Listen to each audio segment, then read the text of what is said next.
বাংলার মানুষ বলে নয়ের মণি আব্বাস সিদ্দিকী ভাইজান সত্য কথা বলে, ন্যায়ের কথা বলে, হকের কথা বলে, আপনারা জানেন। সে আব্বাস সিদ্দিকী কিন্তু 3টে প্রতিবাদ সভা করেছে।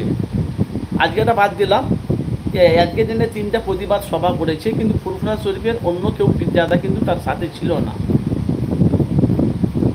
প্লাস এই যে কালা আইনটা যে পাস করেছে মোদী সরকার, সেটাকে বাতিলের জন্য কিন্তু আব্বাস সিদ্দিকী ভাইজান ময়দানে নেমেছে।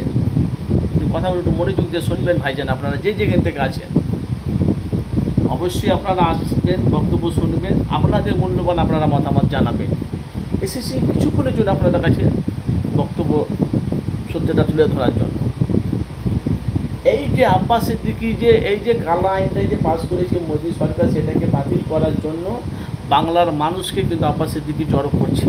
আপনারা বুঝবেন যে আগামী দিনে আমরা ব্রিগেডে ডাক্তার দেব।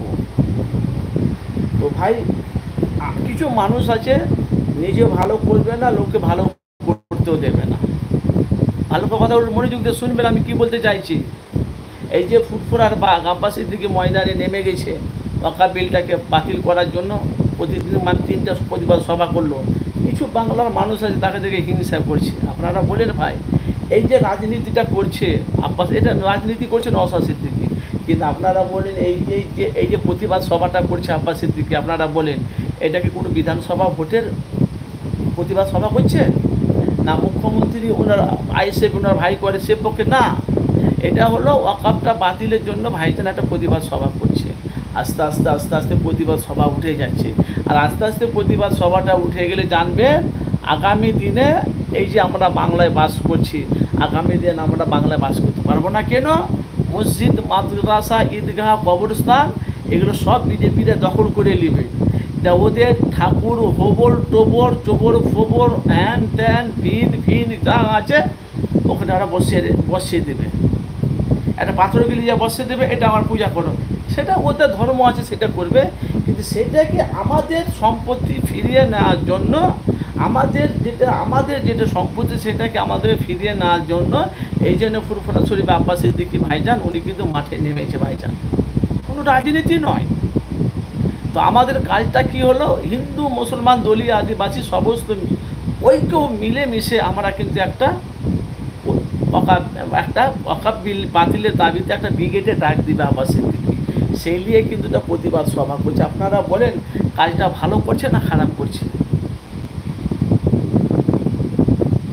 ভাই 3জন দেখছেন, আমি জানি মুর্শিদাবাদে মিডিয়াতে আমি সময় দিতে পারি না বলে আমার ভাইয়েরা আমাকে ফলো করে, এই চ্যানেল ওই চ্যানেলটা ফলো করে, কিন্তু এই চ্যানেলে সময় দিতে পারছি না। আমরা বলেন ভাইজান এই যে আব্বাস সিদ্দিকী যে কাজটা করেছে মানুষের জন্য ভালো কাজ করছে তো? আমি তো বলবো 100-এর মধ্যে 100%। আব্বাস সিদ্দিকী যে কাজটা করছে পুরো পারফেক্ট ভালো কাজ করছে।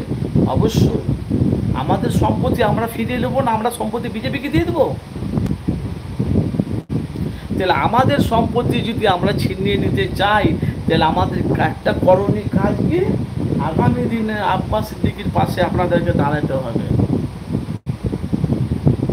আগামী দিনে আব্বাস সিদ্দিকীর পাশে দাঁড়াতে হবে।